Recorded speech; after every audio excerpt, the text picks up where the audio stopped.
wasn't really a car guy ever, but I was really into cool technology. Back in the 90s, he drove a General Motors EV1, the first mass-market electric car. It held the promise of an oil-free future. But GM concluded it was losing money on the EV1 and destroyed them all. Chris Payne was incensed. I don't imagine there's very many EV1s left that haven't been crushed down. It's pretty sad. Payne blamed car manufacturers, oil companies, and the California government for killing the electric car. I drove that car for about 5 years. In the process, I became kind of committed to why this technology is good and is going to roll forward in the future. This is the garage where we keep the electric cars. The roof here is full of solar panels. A decade later, he's clearly a convert. The energy comes into this circuit board, and then we send it to the different chargers. So you're powering off the sun? Yeah, everything is powered right off the sun here. He now owns 3 types of electric cars. All 3 of these cars don't require a charger. You can just do it off the wall. All subject of his sequel, Revenge of the Electric Car. That film chronicled GM back in the game with its gas-electric Volt, Nissan with its all-electric Leaf, and Silicon Valley billionaire Elon Musk unveiling the luxurious electric Tesla. Really what matters is, are we making a difference in the world? Until we see every car on the road being electric, we will not stop. This is really just the beginning of the beginning. Jump forward 7 or 8 years, the cars are coming back. People are like, whoa, the Model S won the car of the year. Wealthy people are saying, I'm going to choose that car instead of this car. You're in the middle of a big change, fundamental change that's happening. In Canada, on the BC coast, some say change is coming fast. 0 to 100 kilometers in just a smidge over 4 seconds. Vincent Argiro, who made his fortune designing health software, owned the first Tesla in British Columbia. Charging port is here. He traded in his Ferrari to buy it with his wife Maggie's blessing. The idea of having a guilt-free sports car that was high performance but had 0 emissions, that was very exciting to us. The car has about as much storage space in the front of the car as most cars have in the back. Wow. Without a giant internal combustion engine, there's lots of room. That's the kind of engine I could fix, maybe.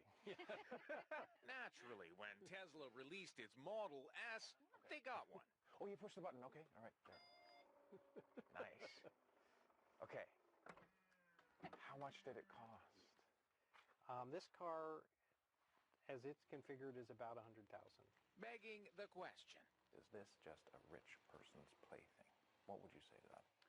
We felt like, because we have been blessed with wealth, that we were in a position to buy this car, that it was our social responsibility to do so, to move the technology forward, to put our faith and our trust and our money where our mouth is.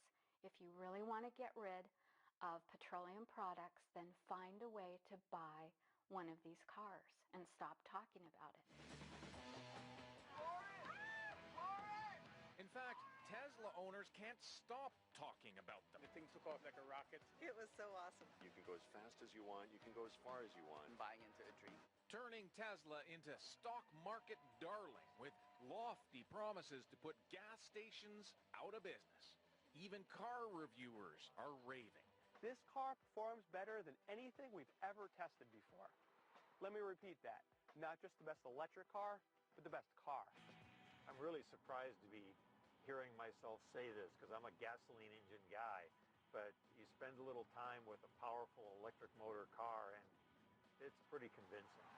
Impressive, yet not enough to convince this car reviewer. You can take a gas car anywhere and find fuel. If it breaks, you can find somebody who can fix it. Having an electric car is sort of like being the first gasoline car driver back in 1907. It's an adventure when you go on the road. You have to plan and you call ahead and make sure that thing's still there and carry some extra, sleeping bag and some food because you may be on the roadside overnight if you're not watching.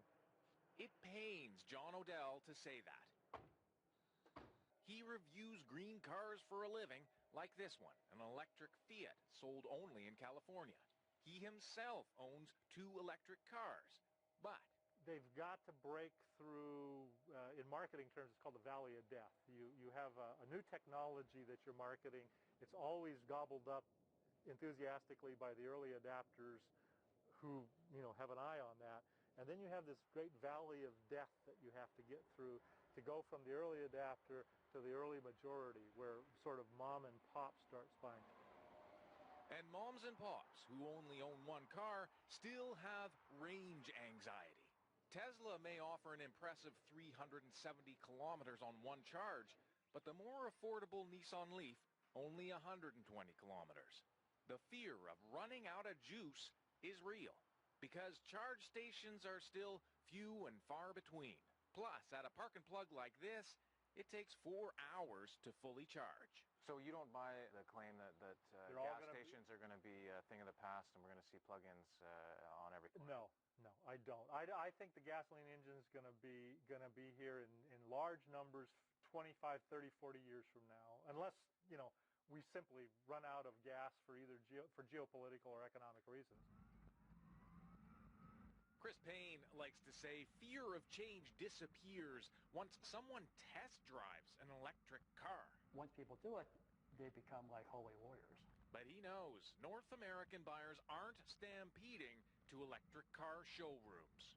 Fewer than 3,000 EVs and plug-ins were sold in Canada last year, less than 0.2% of auto sales. In the U.S., about 50,000 electric and plug-in hybrids were sold last year, a mere 0.6% of auto sales. Why? Oil still rules. Just 5 minutes from Payne's home, the largest urban oil field in the U.S., newly invigorated thanks to fracking. I wanted to bring you up here because it really does suck. They're sucking up fossil fuels from the center of Los Angeles when we have all the power we need coming down from the sun on millions of roofs that could be powering all the electric cars here. Whether it's tar sands or going back to these old oil fields and fracking from them in the middle of a very populated area, it's old-time thinking, and it's not thinking what we can be doing. What were you driving before? I was driving Prius. A Prius? Yes. And you like this one better? It's for green. It's good for the earth, right? And you don't smell gas.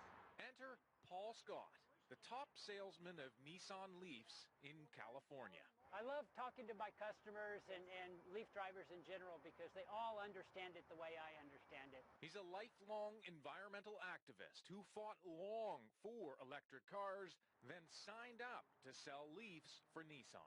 You could be retired right now. Why the heck are you selling cars? It's important because transitioning from internal combustion to electric solves a lot of the world's worst problems. We fight wars over oil. We've never fought war over electricity, and we never will. You can make electricity from the sunlight falling on your house, from the wind blowing through the mountain passes, and you can run your home and your car on that renewable energy. That eliminates all the pollution from extracting, shipping, refining, distributing, and burning of oil. Going back and forth, no problem. I don't even have a quick charge at home. Yeah. I just plug it into the wall, and it works. But Dad's in the hospital, I need to make a detour.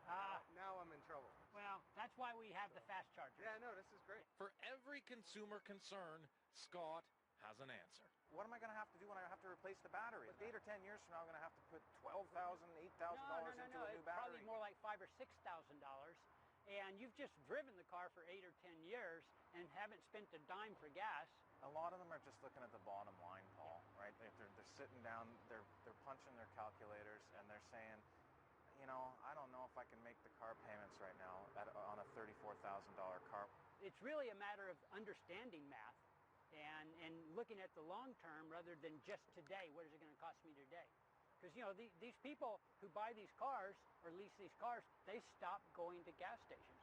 But he admits it's a long, slow sell without government intervention a la Norway. Norway has more electric vehicle owners per capita than any country in the world. Sales jumped after the government declared EVs exempt from taxes, parking fees, and tolls, and installed thousands of free public charging stations. But different story in the U.S. The Obama administration did ask a panel of thinkers to fast forward 35 years to try to figure out how to cut gas emissions from cars by 80% by 2050. So you start with all your new technologies. John Odell was part of that panel and wasn't convinced electric is the only answer. Short of insert miracle here, we're going to have a mix of highly efficient gasoline cars, highly efficient conventional hybrid, gas-electric hybrids, plug-in hybrids, some electrics, and some fuel cell hydrogen vehicles. Some battery electrics. No one technology is going to win. No, by 2050, no one technology. We just don't see it. Our committee did not see it happening. Tesla will have you believe this is the miracle. The Tesla supercharger. We expect to cover the entire United States and the lower part of Canada. The Supercharger Highway, where Vincent and Maggie Argiro charge up in no time flat. We need to be here for maybe a half an hour just to leave a little cushion to get home. And it's free. It is free. Enough time to make new friends, perhaps discuss that $35,000